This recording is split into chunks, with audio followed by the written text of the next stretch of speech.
Kolkata rape murder में मुख्य आरोपी संजय रॉय के बाद अब आरजी कर अस्पताल के पूर्व प्रिंसिपल संदीप घोष पर शक गहरा रहा है और संदीप घोष कानून के फंदे में घिरता नजर आ रहा है।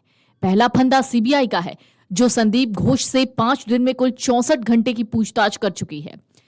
दूसरा फंदा सुप्रीम कोर्ट का है, जिसने रेप मर्डर केस में संदीप घोष की भूमिका पर गंभीर शक जताया। और तीसरा फंदा कोलकाता पुलिस का है, जिसने अस्पताल में संदीप घोष के खिलाफ करप्शन का केस दर्ज किया है।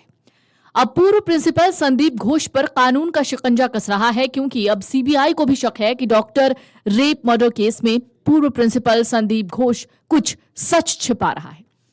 इसलिए सीबीआई संदीप घोष का पॉलीग्राफ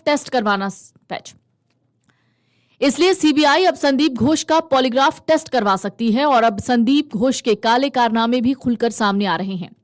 संदीप घोष पर लग रहे आरोपों के आधार पर हम इसे समझें अगर, तो समझ में आता है कि संदीप घोष किस तरीके से घिरा और वो क्यों भ्रष्टाचार का आरोपी है। कोलकाता में हुए हैवानियत कांड को 13 दिन बीत गए हैं। न्याय की मांग को लेकर प्रदर्शन चल रहा है।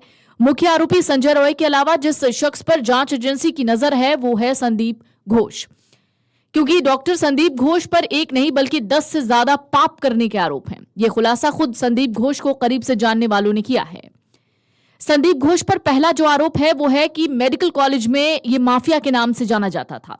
अस्पताल में लावारिस लाशों की बोली लगाता था, लावारिस शवों को दूसरे अस्पतालों में बेचता था, छात्रों से वसूली करता था। इस तरह के घोटाले में लिप्त था संदीप घोष, आरजी कर मेडिकल कॉलेज का पूर्व प्रिंसिपल, जिसको जानने वाले डॉक्टरों का दावा है और वो हैरान भी करते हैं कि संदीप घोष पहले भी भ्रष्टाचार के आरोप में घिरता रहा है। लावारिस लाशों का सौदा करके दूसरे अस्पतालों से डील करना उसे बहुत अच्छा लगता था। इस काम के बदले में संदीप घोष मोटी रकम वसूलता था। खुलासे के मुताबिक डॉक्टर संदीप घोष पैसा लेकर मेडिकल छात्रों को पास कराता, अगर कोई पैसा नहीं देता तो उसे फेल कर देता। इस काम के लिए उसने मेडिकल कॉलेज में कोकस बनाया हुआ था, जिसके जरिए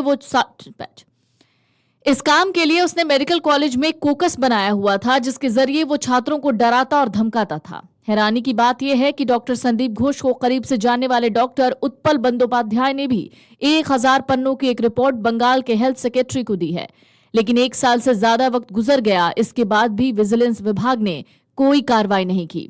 हैरानी की बात यह है कि डॉक्टर संदीप कॉलेज का प्रिंसिपल था, लेकिन पावर दिखाने के लिए बाउंसर भी किसी फिल्मी स्टार की तरह लेकर चलता था।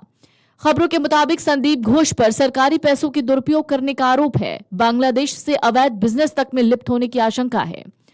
पूर्व प्रिंसिपल डॉक्टर संदीप घोष पर सरकारी पैसों से फिजूल खर्ची करने से लेकर कॉलेज की जमीन को अवैध तरीके से किराए पर देने के आरोप हैं, जिसकी जांच होना अब बहुत जरूरी हो गया है, क्योंकि तार अब बांग्लादेश से अवैध बिजनेस करने तक को बताया जा रहा है।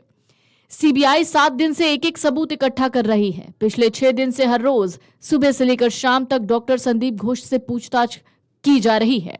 आज से पहले अब तक संदीप घोष से पिछले 5 दिनों में करीब 64 घंटे की पूछताछ हो गई है। वैसे सुप्रीम कोर्ट भी बंगाल की ममता सरकार से संदीप घोष के आचरण को लेकर तीखे सवाल कर चुका है।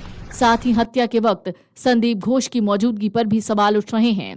सवाल यह भी है कि क्या मुख्य आरोपी संजय रॉय के बाद अगला नंबर डॉक्टर